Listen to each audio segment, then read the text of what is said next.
daughter flew from Hong Kong to Beijing to London to Krakow.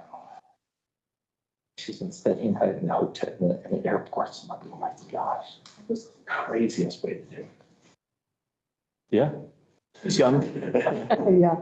What else can you say? You get older, back to them, let you do that. Exactly. Don't work that well. All right, I think we're ready to begin. Go ahead and everybody stand. We'll do the pledge. I pledge allegiance to the flag of the United States of America and to the republic for which it stands, one nation, under God, indivisible, with liberty and justice for all.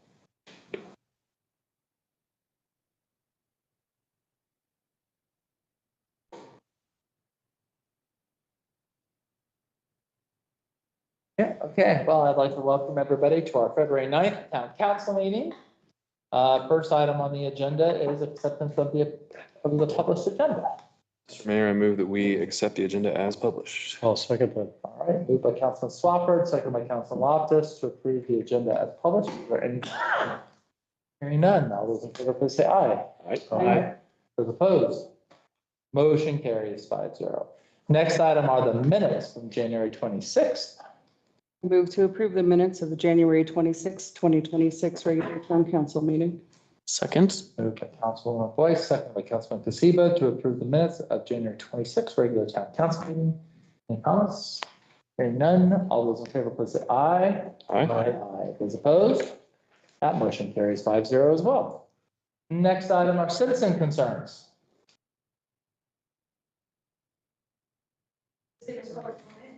Citizen comments and concerns, yeah. Yeah.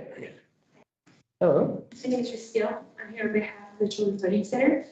And I'm just here to say thank you for this piece that you wrote in your Minute with Mayor Murdoch. Huh. It was really cool. And so we did like a shout out between Big Piney, Jackson, and Pinedale. Just appreciating your words and your support. Yeah. And what you shared in this article meant a lot to us. You were spot on. So thank you very much. Well, thank you. Thank you very much. I appreciate it. I don't get that very often. Thank you. Everybody else shut up.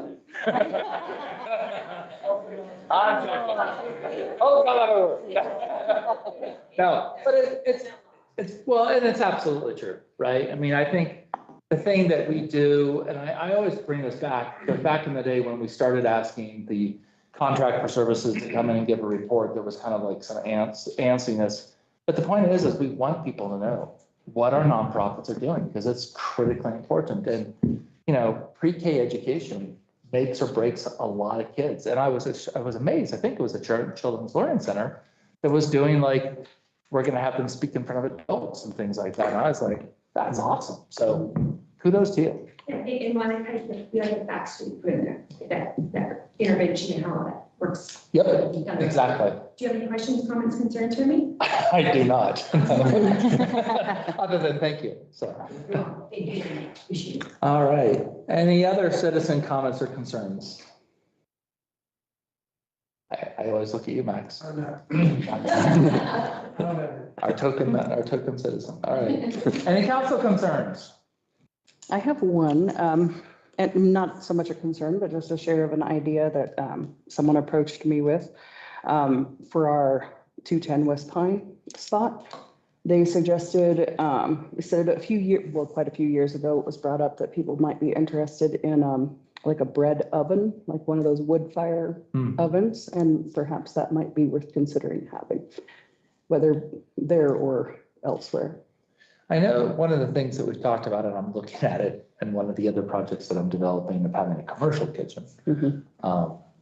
Bread oven kind of scares the heck out of me. Well, this would just be like an outdoor, just Right. think like cinder block. Yeah, no, I know. fire.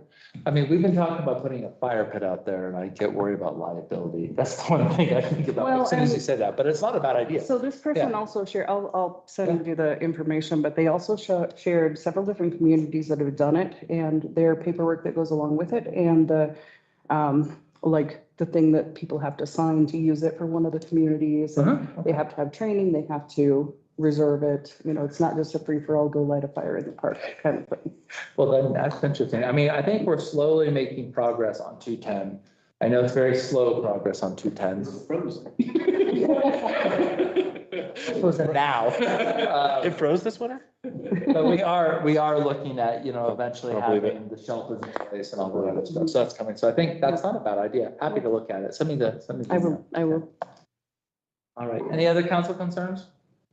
I just want to send a kudo to town staff, and I think this is reflected in the agenda or what we'll be talking about today. But Abe and Chelsea and the airport staff just like having great success in scouting potential funding opportunities and having great success in getting those funding opportunities is not a given. And the fact that that's kind of always on Abe, your mind, I think in particular, like how do we puzzle piece all of these things together and, you know, reduce the burden on our taxpayers and, you know, our budgets as a town, I think is you and your staff and the whole town staff has done a really commendable job on that. And also great job with snow removal this winter. Yeah, it's great. Beautiful. Perfect.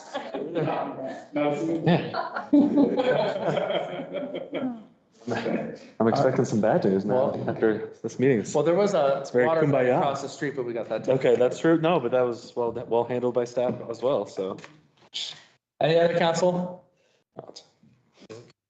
Okay, thank you. I will let council know that I am in dialogue with an engineering firm to see if they can confirm some of the numbers that we've done for the hydroelectric dam. If they come back and say, yes, my numbers are not crazy, then we might look at an RFP just to give people heads up. I had an interesting conversation with our congressional delegation, and there are what they call congressional discretional funds. We had another name for that when I was growing up, but because now the town of Pinedale might be applying for that, there could be 3 to 5 million that we could apply for a project. So that might be something fun just to give people a heads up there that that's coming too. Yeah, I think that's it. Good. Okay. Item D, visiting delegations, Summit West. This is our 2025 audit. So I will let Brian, you can go ahead and start. Thanks, Matt. Appreciate it. Can you guys hear me okay? Very well. Good to go. Perfect. Excellent. Thanks for the generous introduction there. You didn't have anything kind to say about me, but nothing bad either. So I guess I'll take it. I'll take it that way, you know. As Matt mentioned, my name is Brian Brown. I'm a partner here at Summit West CPA Group out of Lander. And we were engaged and have been engaged to do the financial statement audit for the town of Pinedale for the last few years now. So everyone, I know the council has it in their board packet and has a bound copy there. Hopefully everyone's got a chance to kind of go over it, review it. If there is any questions, you can, you know, ask them now. I got the audit file in front of me here, or we can discuss them, you know, at a later time too, if you want to email me or let me know anything that you have questions on from there. But, you know, this audit covered from fiscal year 2020 or June 30th, 2025. So from July 1, 24 through June 30th, 2025.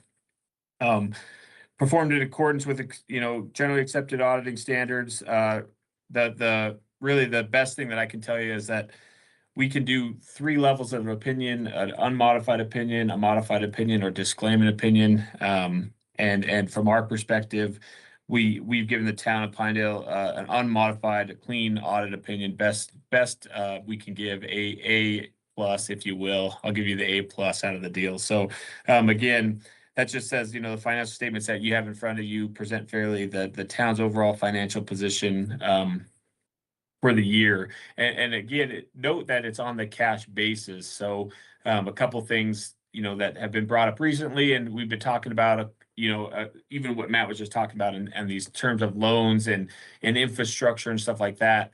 The financial statements that we do for the town don't reflect all of that. It's more on a regulatory cash basis. So you can see in those, if you're looking through them, it basically reflects the ins and outs with the cash basis, nothing specifically to do with the different debt and asset acquisition activity and some of the other stuff, receivables, payables that are owed to the town at the time at 6:30 and so on and so forth. So important to note that, there's a lot more to some of the accounting stuff that can take place, but as far as for what we're engaged to do and what we report on, it is strictly on that cash basis. So if you look, if you're going through and you've reviewed the financials at 6:30, the town was sitting on about 11,300,000 of cash. Of that, a lot of it is unrestricted in the governmental activities fund wide.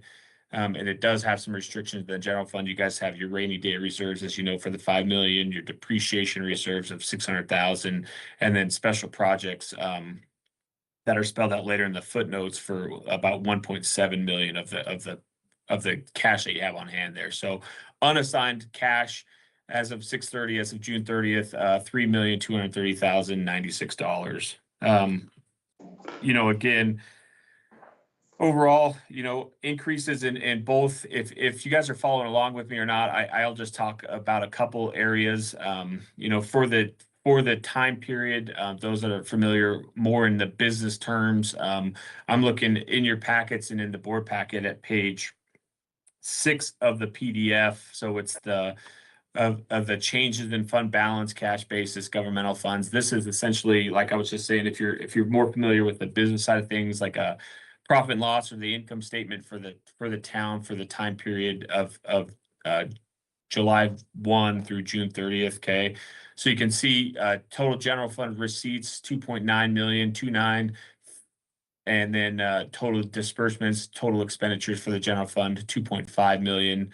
So of that excess, you had some transfers in from the other funds, but overall revenues over expenditures for $471,000 for the general fund side of things.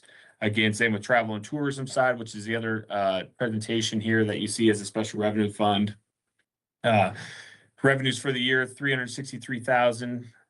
Expenses for the year in community development were 262,000, which is in excess of 101,000, and then some transfers out again back to the general fund. So overall increased net income, if you will, for the travel and tourism fund of about 64,900.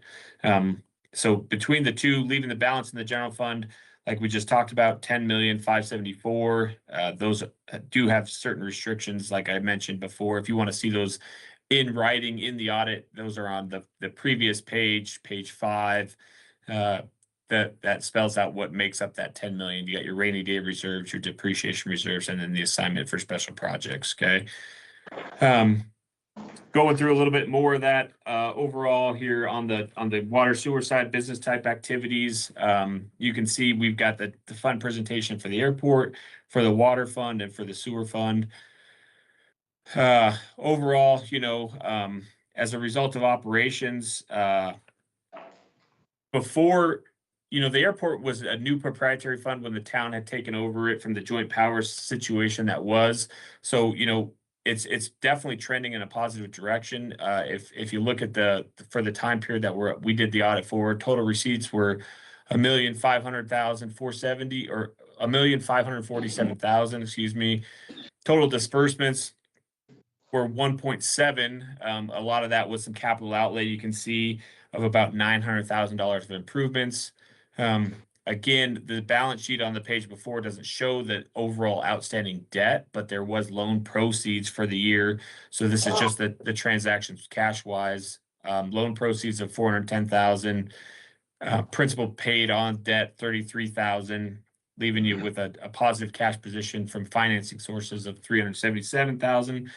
So that in itself kind of contributes to that overall profitability or overall positive net position for the airport fund of almost $190,000 for the fiscal year.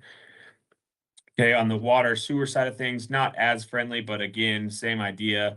You were able to spend a lot in the capital outlay areas. So the water fund, $615,000 worth of improvements to the infrastructure. On the sewer fund, $437,000 worth of improvements in capital outlay.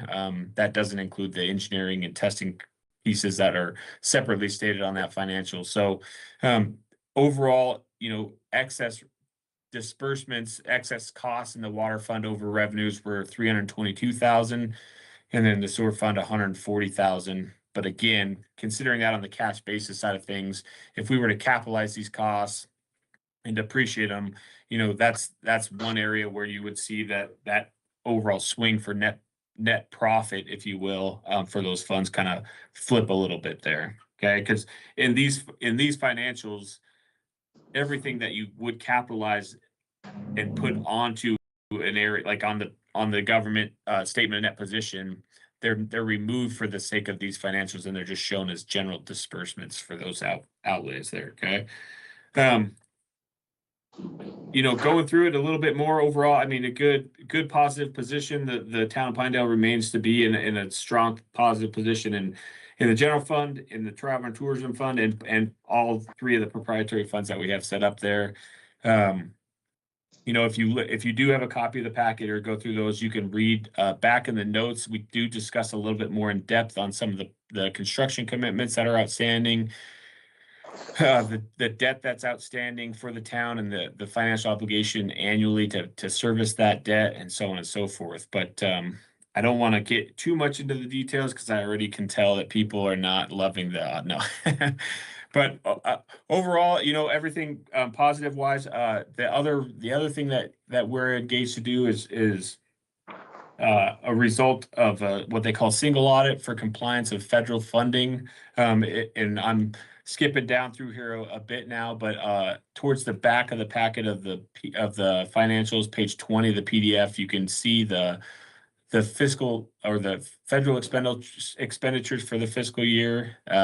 You know, between the three programs that are documented on here, you had about a 1.44 million of federal expenditures for the time period, $545,000 of the drinking water revolving funds, $395,000 for the airport improvement program, $157,000 worth of highway planning and construction costs, and then 343,000 roughly of the coronavirus, the local fiscal recovery funds that came through there. So because of the excess side of things, and that the town of Pinedale wasn't subject to a single audit the year before, you do what's called high risk. So we had to get 40% coverage of this federal dollars in our testing.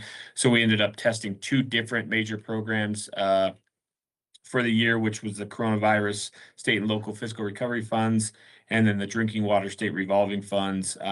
Both happy to report that we didn't have any findings, any question costs, any compliance issues that we ran into that would result there. So again, overall, you know, strong financial position, no material weaknesses, no significant deficiencies found. So again, kudos and commending to the staff of town of Pinedale. As was mentioned earlier, you know, Maureen, Amy, Abe, when we're there, just great people to work with and very knowledgeable, and keep up the good work. Thank you, Brian. Any questions for Brian? I have just a general question. And I'm looking at the page 11 basis of accounting, and I brought this up before, but do we have any plans to move towards accrual accounting on the town? I know that's a substantial shift. I have had to do it myself. We talked about that.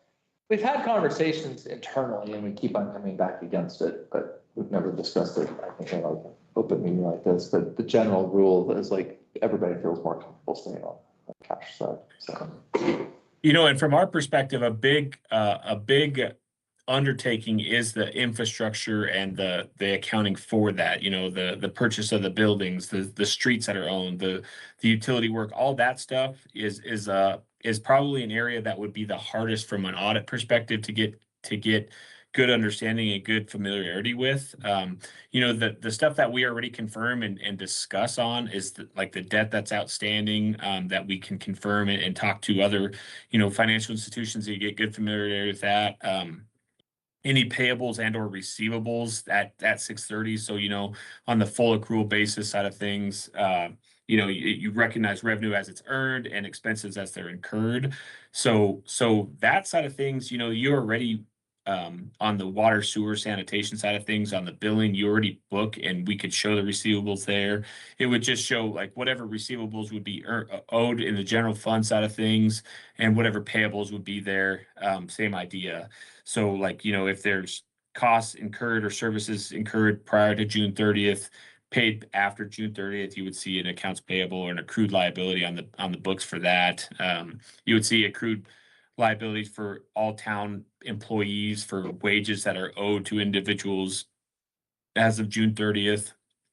And for as some of the other full accrual stuff, we would see an overall net pension liability, which is kind of a skewed number, but basically what it is the town of Pinedale's obligation if the Wyoming retirement system failed and you had to pay your share of the net pension liability based off of town employees, both past, current, and future. They do actuarial adjustments based off of what they say the town of Pinedale's liability would be to the overall net pension liability. So it does come with some significant undertaking, but again, area that it would be more useful would be if the town needed to go out for like a bond, area where they needed to get bonding. That bond company would want to see full accrual financial statements based off of those other liabilities that we have out there. But for the sake of the regulatory requirements that's set forth by the statutes and the state, the basis that we present on now is appropriate. But again, I agree that, it is an undertaking and there's things that can be done. From our perspective, those ones that I laid out would be the hardest, would be trying to find a firm to engage to get a good understanding of all the equipment, capital assets, infrastructure, all of the stuff that the town owns right there. That would probably be one of the biggest pieces that would be the difficulties we'd run into. Okay, yeah, thank you for that additional context. I appreciate it. Any other questions for Brian?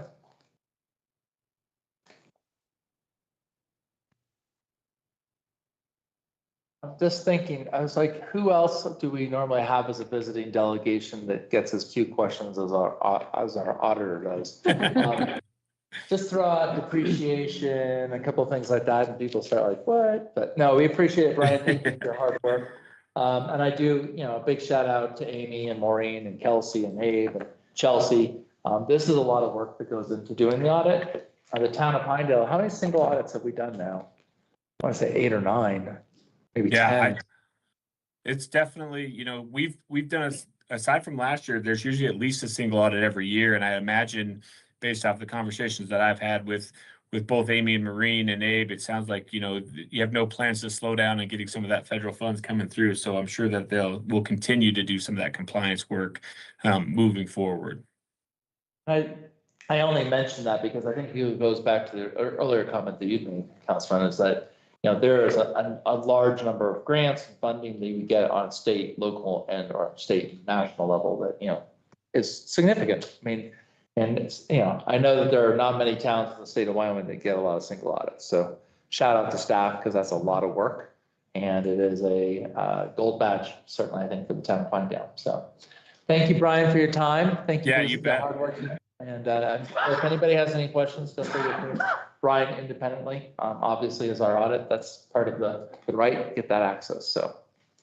Yeah, All right, just one other quick thing. Just keep an eye, as you guys are all aware, the legislature kicked off today, and I'm sure Matt's keeping you abreast on all the situations and the funding areas. I was talking to one city treasurer today, and they were talking about some direct distribution cutting and some other things that are there. So definitely keep an eye on and listen to and vote and know who you're voting for and where they stand on certain things, because that very likely will have a significant impact on local governments, school districts, et cetera, in this next coming election. So just, again, make sure you know what you're doing there and keep up the good work, Matt, on keeping everybody informed.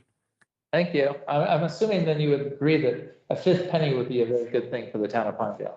Hey, any local tax, my goal is to avoid federal if I'm wearing my income tax, my tax preparer hat, any federal income tax you can avoid, great. State and local tax, it goes a long way. You see things like the aquatic center and the facilities that the town of Pinedale has, like a lot of that came from tax dollars from different areas. So, my daughter travels for softball and we go to places like Gillette and just places where there's infrastructure and really nice facilities. Well, tax dollars paid for that facility. So it's like, if you can educate the individuals that, yeah, I mean, an extra penny, a majority of that is being paid by the tourists that come through anyway. So I'm a proponent of local tax when it gets spent locally, and us people living here in Wyoming can get the advantage of it all the time. And, those people that are coming from Colorado and Idaho and Montana that travel through are paying a lot of it. It's a great tax to have. So you got my support. I absolutely agree. Thank you, Brian. I appreciate that. I do know that, there are certain proposed bills out there that will impact the PAC and the school board, probably more than us. But we are a unique community. And I think that, it plays in different ways. And we're unique at Pinedale versus even the other towns within the county. So it's our view of these things is a little bit unique. So anyhow, thank you for your time. Appreciate it. Guys. Yep. Take care. Be in touch. See ya. While I'm thinking of a fifth penny, Sage, do you have anything that you wanna? I know this, it's not really a citizen concern, but Right. do you have an update for us while we're talking about revenues? So the petitions are out, we circulated, we are getting a fair amount of pushback on it, just is admin at a bank that Wyoming has enough taxes. So it's our biggest challenge is just getting education out there. Yeah. So the petitions are around, folks have them, they're at set locations, but definitely I think, again, putting it out to the voters, that's the biggest thing right now, is just making sure that it gets on the ballot. Yep, exactly. I do have a petition here, if anyone would like to sign it. Thank you very much. All right, well, yes. I want to have a motion to. Oh, yes, yeah, thank you. You're absolutely right. May I have a motion to accept the audit as presented? I move that we accept the audit as presented. I'll second. All right, it's been moved by Councilman Loftus, second by Councilman Spofford to accept the 2025 Summit West CPA Group audit. All those in favor, please say aye. Aye. Those opposed, motion carries 5-0. Hardy, thanks again, Brian. Yep, Well that's done. what I wanted to hear. Thanks, guys. Bye. See ya. Thank you. Thank you, Ed. Flying down the road. Sure, right by that one, yeah. All right, next item on the agenda is a public hearing. This is to discuss the airport fire suppression system mineral royalty grant application. This is an application that we will be sending to the State Land and Investment Board for the mineral royalty grant program in the amount of $742,000 to fold in the cost of the fire suppression that we've been talking about for the hangar. If we can get this covered, it would actually cover the entire airport, and then it would help hopefully lower the cost of our hangar project. Abe, I'll let you go ahead and give final details. Yep, Mr. Mayor and Council, before you use the draft, there's several more pages that go to it, but it contains the information that is imperative to the grant application. Obviously, staff, we're still kind of cranking at the final details, final wording. And the goal right now is to represent the whole project for the hangar, including the fire suppression system and all the grants that have been already kind of funded as the project as a whole. So there's a very large number in there for the project cost, because that's the project cost we have in front of us right now. This would be for the fire suppression system only, being the storage tank up to 70,000 gallons, the fire pump, 3-phase power, fire hydrant, et cetera, everything that goes with it. So we are submitting for the whole of the fire suppression system. Typically grants for the MRG are 50-50. We're leveraging the whole project, saying this is all the money that's getting invested elsewhere.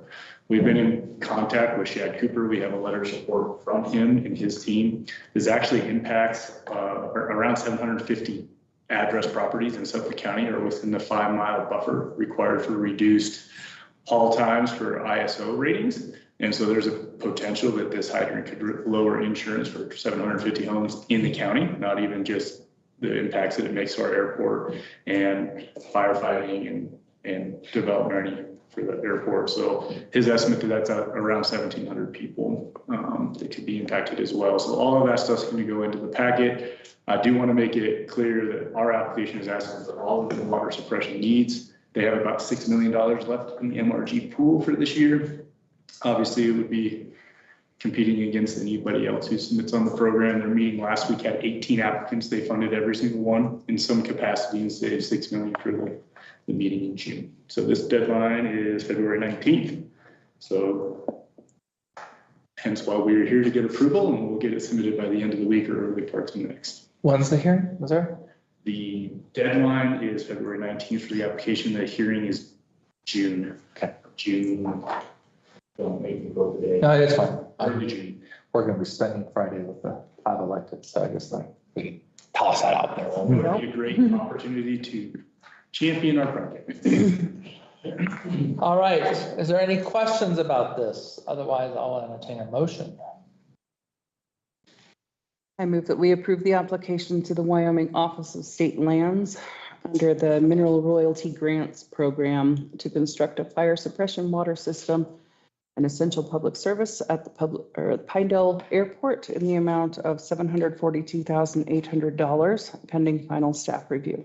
I will second. All right, it's been moved by Councilwoman Boyce, seconded by Councilman Kasiba, to approve an application to the Wyoming Office of State Lands under the Mineral Royalty Grant Program to construct a fire suppression water system and essential public service at the Pinedale Airport in the amount of $742,800 pending final staff review. Any further discussion? Hearing none. All those in favor, please say aye. Aye. All those opposed? Motion carries 5-0.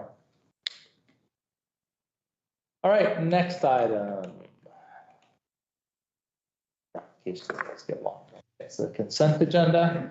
We currently have 6 items on the consent agenda. We ended up having to hire an attorney, Sherman IP LLP, for our word, mark, and trademark assistance that we've been working on. This is our trademark. Trying to remember which one this is. It's all of them, isn't it? This is a real Wyoming as well as all the civilization you need, I think. Is it both of them, Amy, or is it just the one? I think it's just real. Just the real. Yeah. Yes, you're right. I'm sorry, the Pinedale Real was. Yeah. So, I don't know if people recognize that Pinedale is a real Wyoming and we have a trademark to say it, so. The rest of the state, don't know what they got. It's almost like they stole it from us. So that's the first, the water treatment plant generator repair, pretty straightforward, 2026 Urban County Forestry Program. That's our tree day and a matching grant there. Pathway connectivity, project phase 1, request for proposals so that we can start building those pathways and align up with everything there. 2026 chip seal project final payment, obvious. And then finally 58 Runway Lane lease renewal. This is the home that Riley, our airport manager, is staying in. And it is part of his package.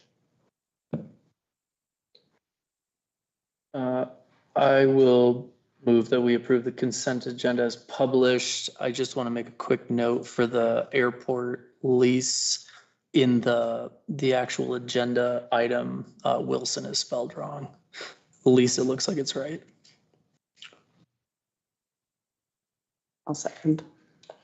All right, moved by Councilman Kasiba, seconded by Councilwoman Boyce to approve the consent agenda as published. Is there any further discussion? Hearing none. All those in favor, please say aye. Aye. Those opposed? Motion carries 5-0. All right, next item on the agenda is our other town business. First up is 310 East Pine Street.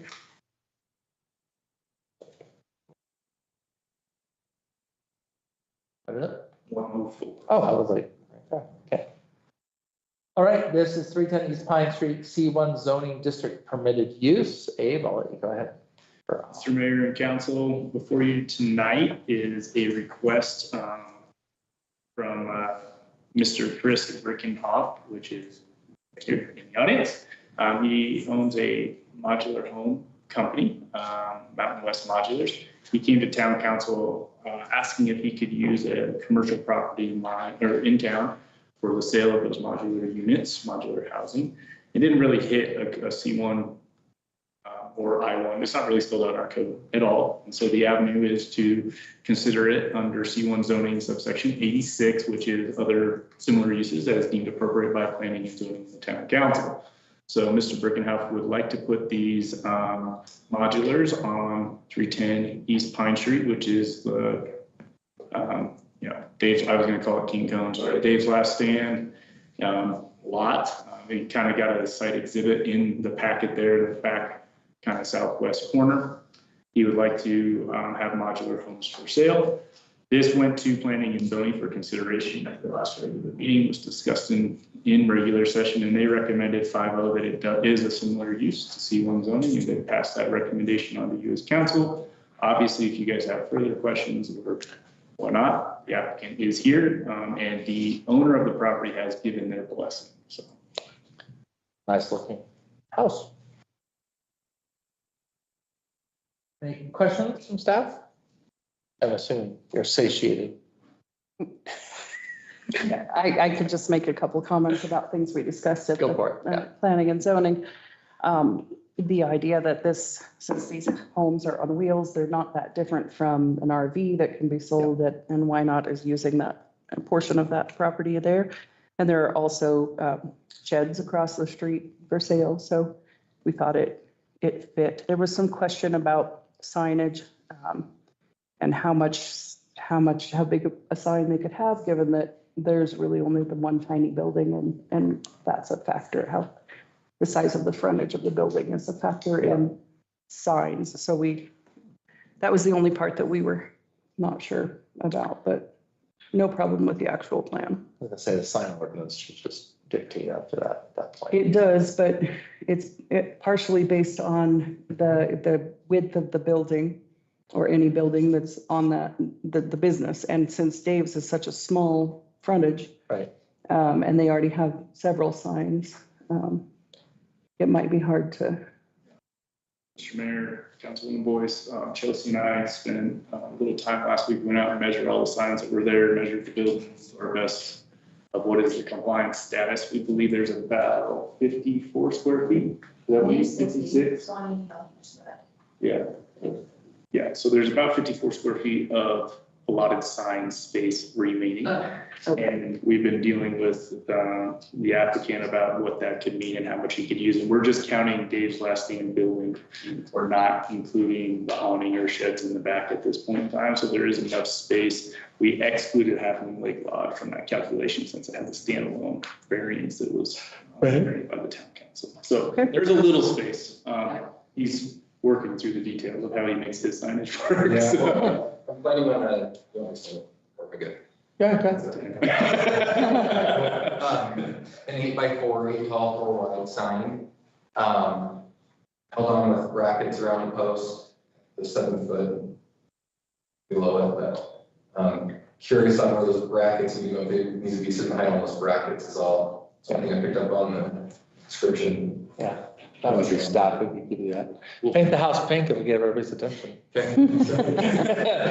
This one not for sale, but. All right, I think this looks good. I've had no problem with it. So is there any question from any of the other council members? No? I will then entertain a motion.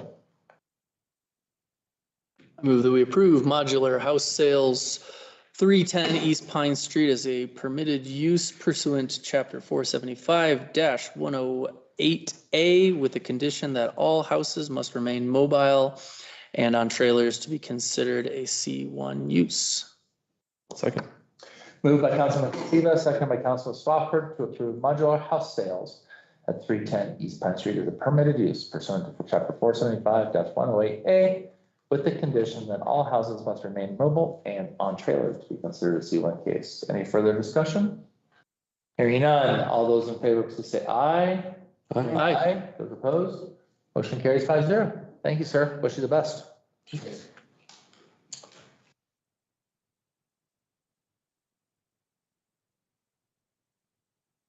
Thank you. All right, next item is the final plat for Parr Avenue, second edition, First Amendment final plat. Abe, I'll let you go ahead. I know this is Mr. Mayor, Town Council, 1 month ago, you guys approved a preliminary plat for construction completed by NC Construction on a duplex down Parr Avenue, 405 and 407 Parr Avenue.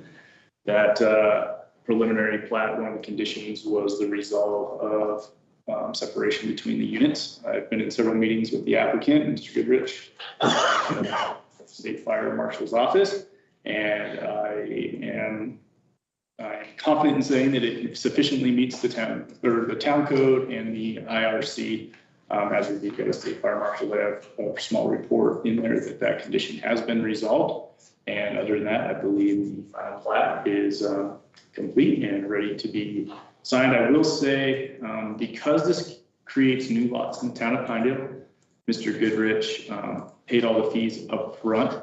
And by town code, we have that kind of down payment. The town does owe going back to Mr. Goodrich. We did not expend all of the down payment. So that is a check run you'll see in the next town council meeting where I think we owe $1,200 or $1,400 so on that fee. So leave it on deposit. He could leave it on deposit for his other projects. well, possibly could do that. That could be a conversation, but I am not the accountant. So I'll leave that to the clerk's office. Sure, Brian would be fine with it. There will be a reimbursement following this meeting, but other than that, Mr.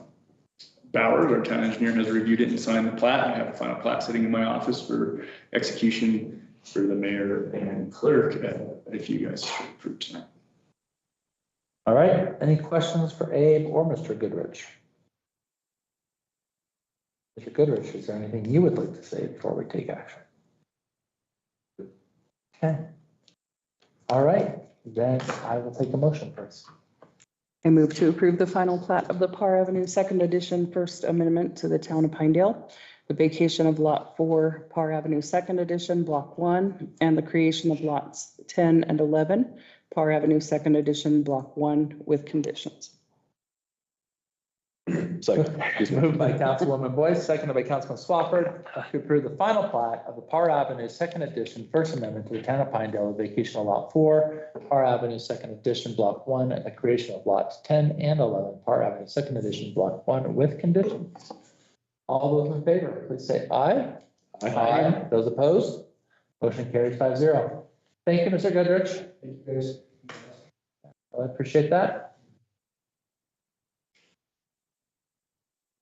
Next item is going to be G3. This is a professional service agreement with Jorgensen in relation to the wastewater treatment facility, phase 2, and then we will do another one on the next item for YDOT US 191 Pine Street aid. So Abe, I'll let you go ahead and tackle both and then we can just go. Yep. Mr. Mayor, these are two separate projects funded by two different entities, so that's great. Thank you for separating them out, but they are both with Jorgensen.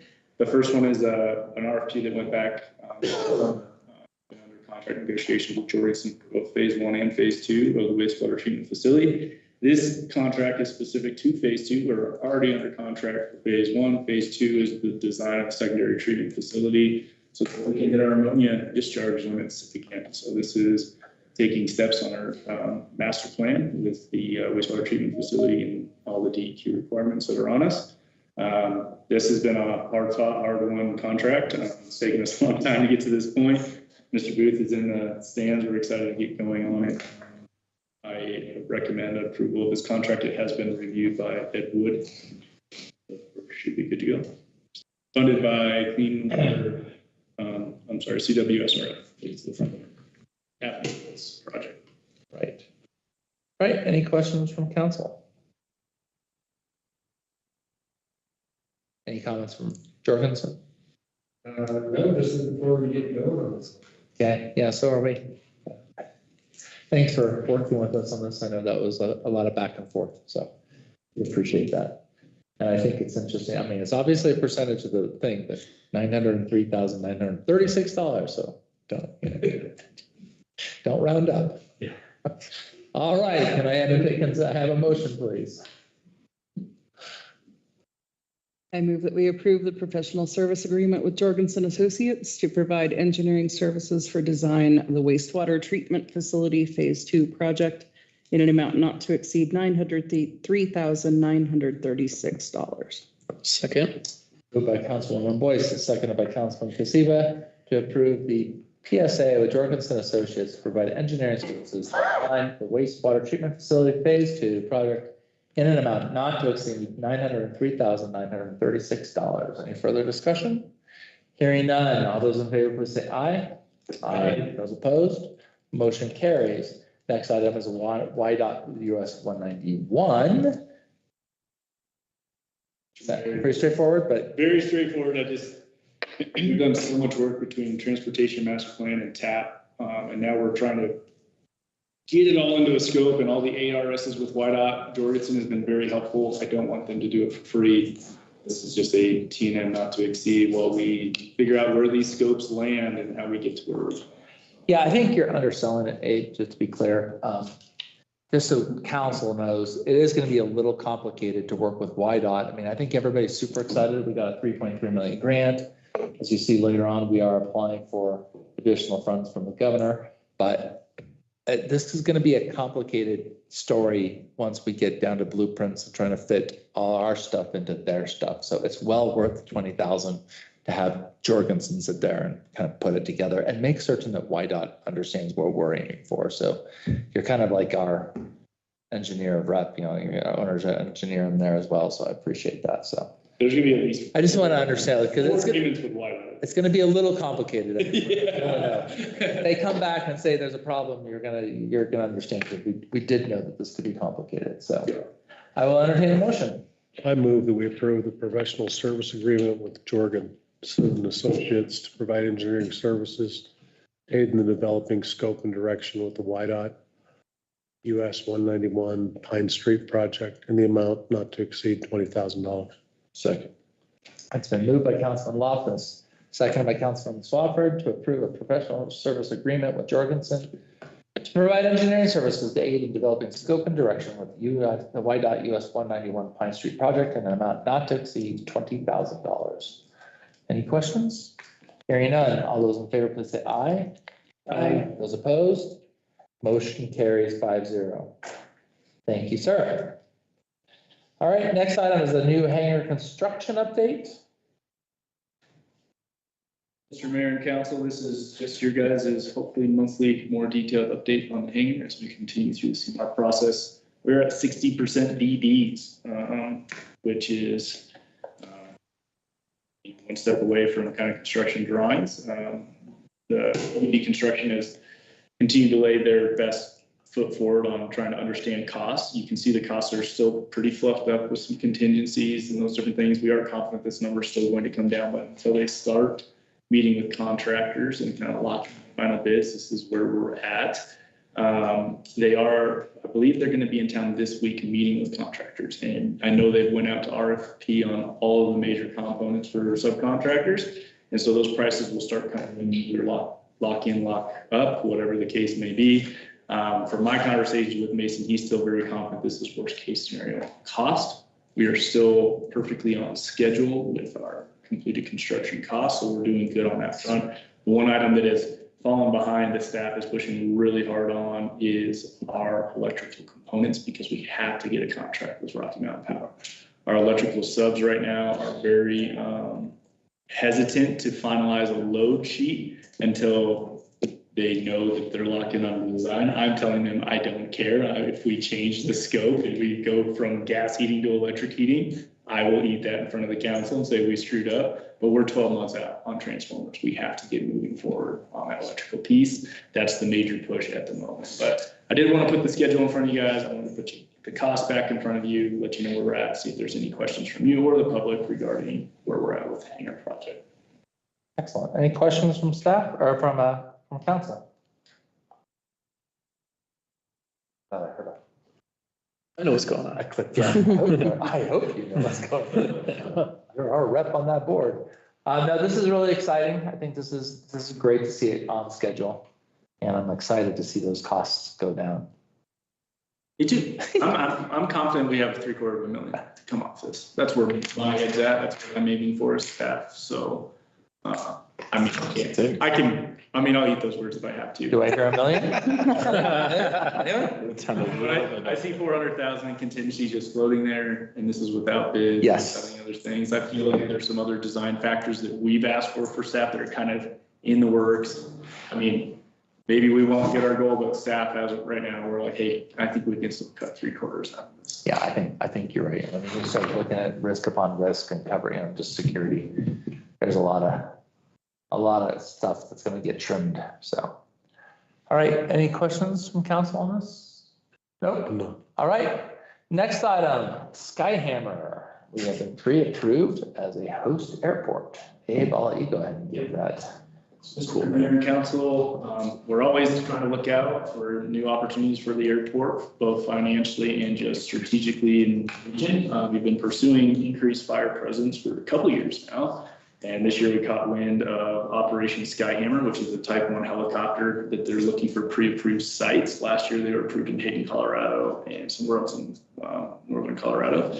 They're looking for 8 to 10 host sites, but right now, from what I'm gathering, we're the only one that's submitted on having the facilities they require in Wyoming. And due to our proximity to US Forest Service land, they're pretty excited to have us on board as a host site. So they've kind of accepted us as a host site for Sky. What that would mean is if they were to deploy the Type 1 helicopter, that it would deploy in somewhere within reason that Pinedale would have a pre-negotiated LUA within a land use agreement. And so the next steps of this will be negotiating and getting that land use agreement in place ahead of time, which just simplifies everybody's life moving forward. And so I'm excited for this. I feel like it allows us to pre-position and also make sure that we're not reacting to emergencies, but like we're looking after the best interests of our airport as well as the region to have something here. So this is good. This is inform you guys and let you know that likely there'll be some wiggle on the back end of this that will be for the council. Excellent. Any questions from council on this? Again, this is foresight and a lot of work that goes ahead. You mentioned Type 1 helicopter. It's a big one. Okay, that's, It's like a sky crane okay, got you. with a snorkel, like suction on it compared to the smaller Type 3s. Type 1's the big ones, Type 3's the smaller, like dipping style. Cool. This is more like that one at kind of the tail end of last year. Okay. Is this location an annual thing or like if we secure this as a location, like what's? So the one thing that we fall a little short on is water availability. So because we have so much draftable water in Suffolk County, we were able to indicate that's the case. Having 70,000 gallons sitting on the airport would make it far more desirable from them so they can mix the retardant on site. But we don't have that right now. I think having that, this could be an annual deal where we're just, hopefully we don't need them, but if we do, we're pre-positioning. And I think pre-positioning wouldn't be just, there's a fire in Suffolk County. There could be, hey, Idaho's dry, we're pre-positioning to be closer pre-positioned in the place that they have somewhere to do it, so. Great. Yeah, it is great. I mean, it's one of those things that floated out there and people are like, can we do this? And then, yeah, we can do this. Let's do it. It takes significant apron space. They're asking for 3 acres of asphalt. Yeah. To be able to have set aside in the event that they need to come in. They want 3 acres that they can set up as their deal. And we have it. Not very many airports have a spare 3 acres that they can get. So. And the water's an important component, Yep, so. it is. Maybe we should take a pipe out there. That's not a bad idea. I mean, because 700,000 is like, start thinking. I know. My biggest fear of taking a pipe out there is just having fire water is one thing, but not having a demand on the back end that you're moving water. It's just like, having 7 miles of stale water in a pipe is not. Would not be good. So. Start growing hay. Yeah. I could see that one. Maybe in the newspaper. you know, All right, next item on the agenda are ordinances and resolutions. The first one is ordinance 736 on its 3rd read. This is the ordinance of Town of Pinedale relating to business licenses. Mayor, Yes. do we need to vote on that so that we can, I don't, no, we're just pre-approved on it, so if we Okay. have to do a land use agreement, we'll come back and have a discussion. So, I have, been going multiple meetings, folks, so we've changed this up a little bit. There is a table. So I've left the red line version. These are all edits that I'm proposing for council to approve as amendments to on the third read. Ed has reviewed them, staff has reviewed them. I've talked them through with the different businesses at the listening sessions that we have at the chamber. I think in general, we're kind of there, frankly. I've changed it. There was an idea of having a one-time fee. We agreed that probably that's not going to work terribly well, but let's make it low. So I actually hard-coded the $25 in there for the first year. And then it's hard-coded that it can only be increased 10% per year at the, well, 10% per rise and only one time per year. So the council could come back and do 3 reads and get into this ordinance and change that if they wanted to, but at that point, everybody would be informed. So if we left it at $25 for 4 years, essentially that next rise would make it $27.50. So that's just kind of hard-coded in there. We are, as you can see in here, we've kind of made it very clear, like if you're an Etsy business and you're not selling to anybody in Pinedale, you don't have to get a business license. So that would be excluded. So we have a whole definition of who local or in-state is. Let's see what else is in here that's important. Non-resident, so if you get into non-resident, means a principal place of business outside the town of Pinedale. So we kind of defined that. Low impact businesses, you have entire definitions there. We've taken out anything that, any insurance, any liability coverage, all of that is only required as by state. So we're not messing with any of that. They're not asking for any bonds. We're not asking for insurance. If the state doesn't ask for it, we're not asking for it. And with Blue Blade, you'll see, I have a note down here, I forget what page it is, but we did leave certain language in here specifically around fees to allow for Blue Blade mitigation. So short-term rentals or food trucks can actually have some changes that take place, and they would pay one fee, but then they could pay their short-term rental fee as well as a business license fee at the same time.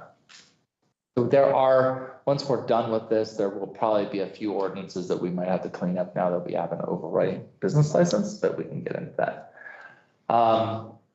Those are, I think everybody's read it. Do you have any questions? I see Councilwoman Boyce has I have a list. long. It's not a bad list. It's just things that I noticed. Yep.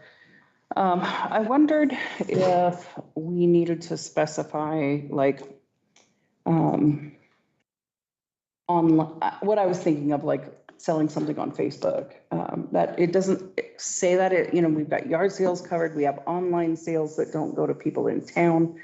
But do we need to specify like small time online local sale type things? If somebody's selling on Sublette County for sale, that would be almost the equivalent of a farmer's market type concept. Just not sure what we Yeah, I have. think from the standpoint of application, you're just gonna look and say, this is just de minimis, so minimal, we're doesn't apply. And generally, if the That business, comes into application and common sense, whatever. Yeah, and de minimis was another one of my questions. Is like, is there a threshold for that, or is there, who decides if it's de minimis or not? That would be staff, Okay, would be, but so there is a subjective criteria there as opposed to objective, anything over $100 a year or whatever, that would be the objective.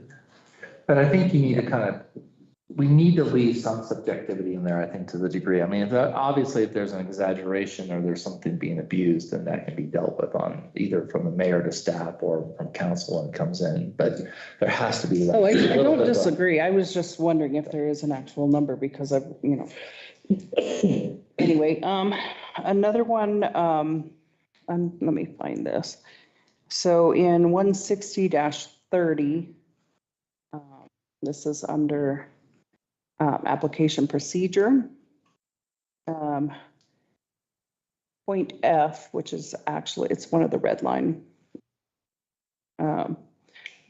Yes. I read through this a few times and I feel like it's not clear what is meant by both entities. So the idea came up when we were having the discussion of if somebody has an S corp that owns all the utility, all the equipment, and then they lease it to the LLC, that's the LLC that has to register, because that's the business that's doing the business, not the S corp that's doing business with the LLC. Now, if the S corp starts leasing to other people and they're doing other things, now they're doing other business activities. But if you were to put your trucks in an S corp and then just lease it to yourself so that you could then charge hourly rates, it's the LLC that would pay.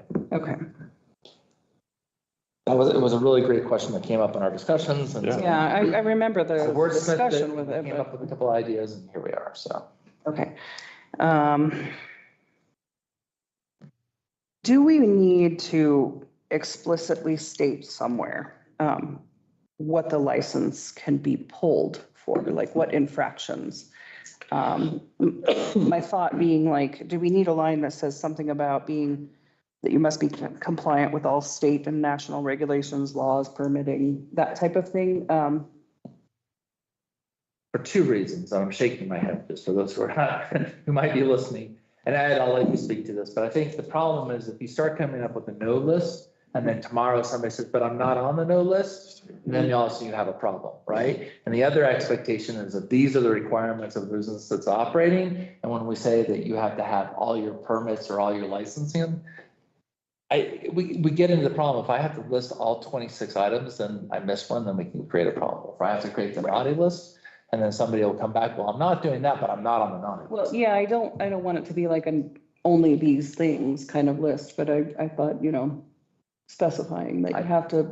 I don't see any use for that within the ordinance, but if you wanted to create a worksheet that was to help businesses like, don't do this, you could do that. But I don't know if I would make it part of the ordinance, because Okay. you might want to change that. And then we have to go and open in the ordinance. But Ed, do you have an opinion on this? Well, you say you have to comply with it, with A, B, C, and D. That means you have to comply with the things that flow from A, B, C, and D. Mhm. So I think it's okay as written from the standpoint of enforcement. If we run into a snag, which I don't doubt that we Yep. will. Mhm. Anytime you have a new ordinance, especially something else that's comprehensive, you're gonna run into places, well, we're gonna circle back and change this. We missed it. Yep. But Right. And then at that point, it'll be oh my gosh, this is a crisis. We need to get a deal with it now. Or this could be like, okay, put it on the list and we'll come back in 6 months and make a bunch of changes that have to be done, right? Sure. But I do agree with Ed that there's inevitably going to be things in here that are just not perfect. Okay, similar question for Ed under 160-33B, number 8. And where it's got a complete list of product categories and it gives the example of CBD, hemp, vaping, state regulated gaming devices.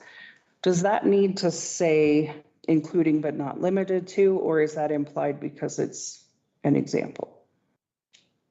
I think it's implied. It certainly wouldn't hurt to put including but not limited to, but I think that is implied that this is an exclusive list or inclusive list of Mhm. what happens. Okay. All right, if you're happy with it, I'm good with that.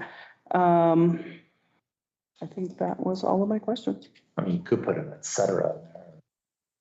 Well, you could. I just thought, That's not a bad point. I just thought, right now we may have got everything that's federally or state regulated, but who knows what's coming next, It's not everything. That's definitely not everything. Yeah. Yeah. We can add next summer. That makes it feel better. I just figured if we're gonna, Yeah. I don't want somebody to come back and say, well, it's not one of those. Based on the discussions that we've had, I recommend that you put that. Okay. The et cetera. Yeah, or the. Including but not including limited but to. not limited to. So how about we edit, we'll edit 160-33, item B8. Mhm. And where it says EG, we'll just say including but not limited to. Dun, dun, dun, dun, dun. Yeah. Good? Thank you.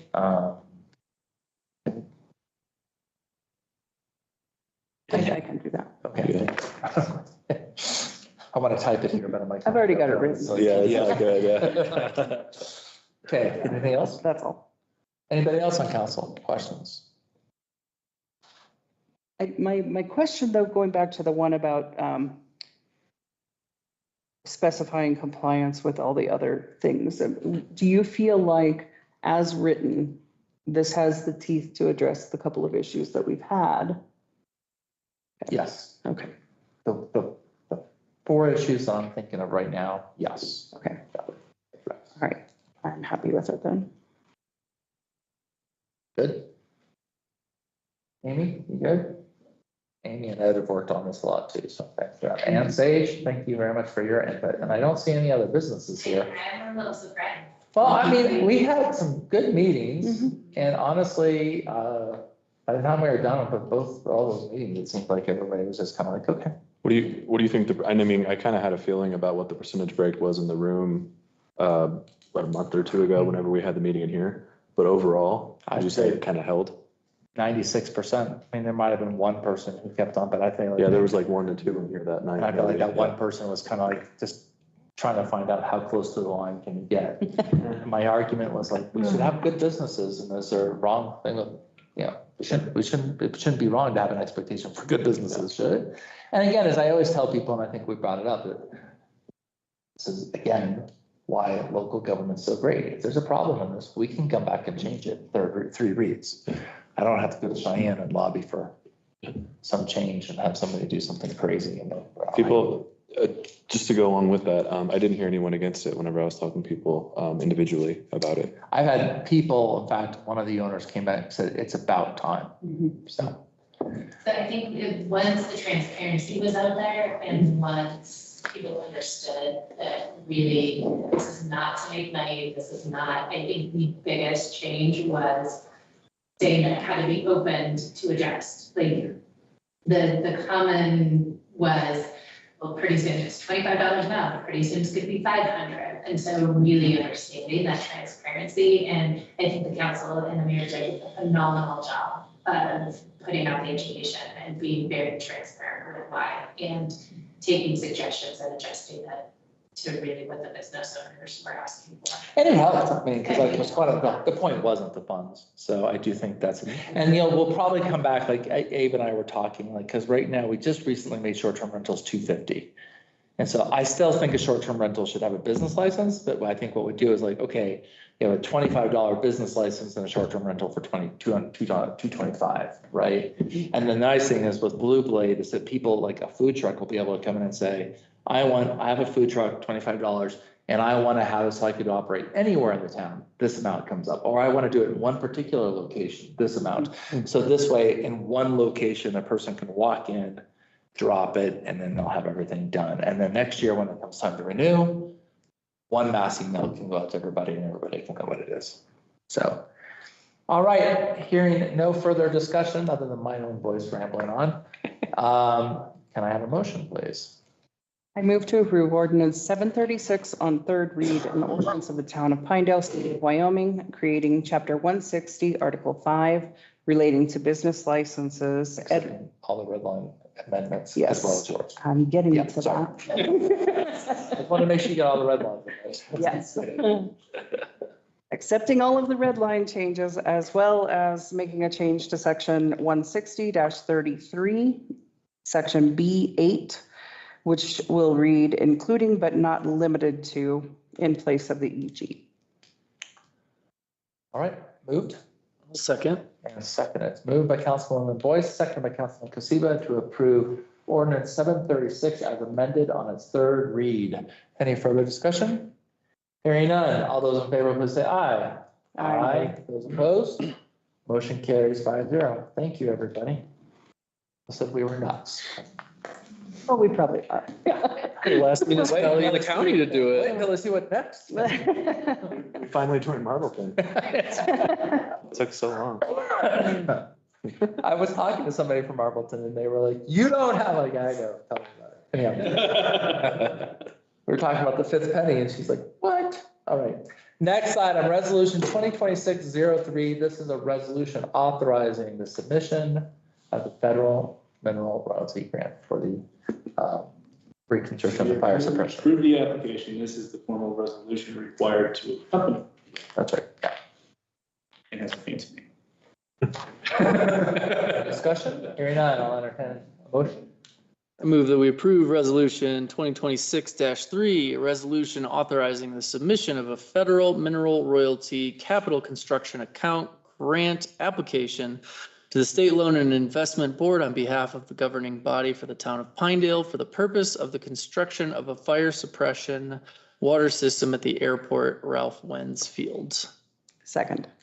All right, it's been moved by Councilman Cosipa, seconded by Councilwoman Boyce to approve resolution 2026-03 first read. Pass it. All those in favor, please say aye. Aye. Those opposed? Motion carries 5-0. All right, next item is item I, routine business. This is the presentation of the bills.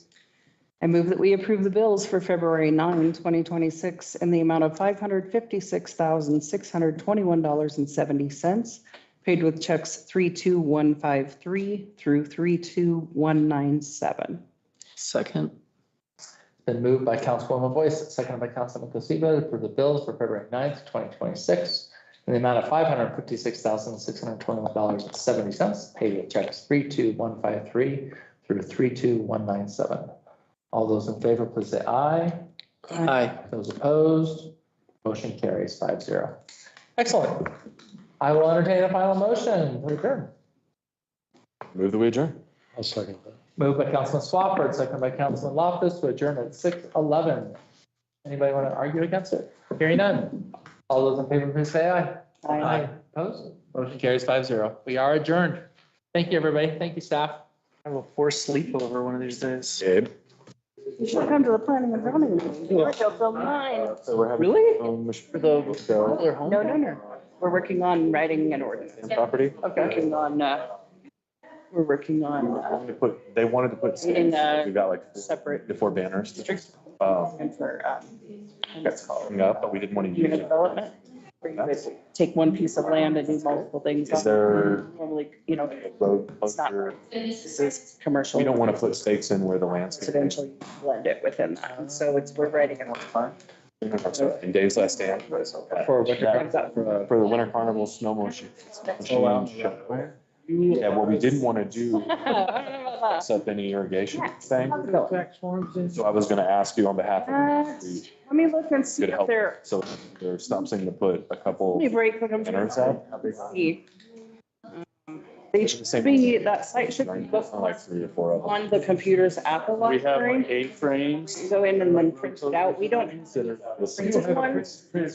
No, and we're not. On their metal, they're a printed little bit text. outer, but If you come in, we can help you print, then there is a charge for printing, but it's. Put like- because our other ones that are like the bigger road, they're like plastic and they're chintzy. On this computer now that I'm. We're making a sale, is you know what we're doing, so They like. should all be bookmarked on the computers at the library. I wanted to ask Come out you, with our road. Yep. Like you guys know if that would work, and then you can just wire them up or. zip and tie 'em off. that's fine, just be like, on Saturday, I think it's from like 9 to 4, if I recall, 9 to 3, something like that for the snow machine show. It's on Saturday. I don't think we've approved that road, have we? What road? No, is that what you're saying? Oh, you don't want the road closure. You just We want just the need the thing. signs that we can hang the banners on because we can't use the fence because. Yeah, I'm sorry. And we didn't want to put drive stakes in Got lost. on the land. Here, I got. Yeah, no, you're good. We just didn't want to drive, I told them not to drive stakes. in So. Hey, Ed, that your landscaping. person, I have a very quick question. Is it he who should coordinate with? No, Can I, me. is there any issue with me signing the? So you Hey, guys you just- still working, people? No, signing it Okay. as your individual, she's asking. Okay. Yeah, she's out. Perfect. So Figured that was the case, but that's the way it checks. That's the thing, we don't really have a contact person outside of, it's just using mine. That's fine. How many? No, that's good as long as it is. And I've got the. I don't know if it's 3 or 4, You need to write down. I was gonna ask you, what's a good time? because from what I was looking at the schedule, it looks like I don't